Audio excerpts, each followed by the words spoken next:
তাহাজ্জুদ নামাজ কিভাবে পড়বেন? তাহাজ্জুদ নামাজ শুরু করুন এবং ইনশাআল্লাহ আপনার দোয়া কবুল হবে। ১. ফজরের নামাজের ৪০ মিনিট আগে ঘুম থেকে উঠুন এবং অজু করুন।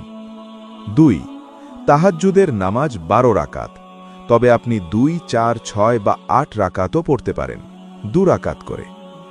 ৩. তাহাজ্জুদের নামাজ শেষ করার পরে নিম্নলিখিত জিকিরগুলি করুন।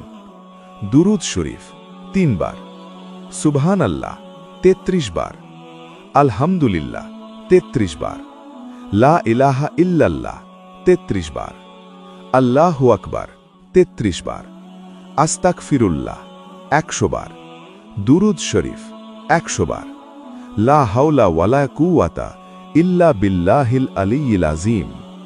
পুনরায় দুরুদ শরীফ ৩ বার, আল্লাহুম্মা সাল্লি আলা মুহাম্মাদিন ওয়া আলা আলি মুহাম্মদ।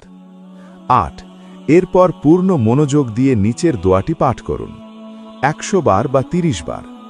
ইয়া হাইয়্যু ইয়া কাইয়্যুম বি রহমতিকা আস্তাগীস।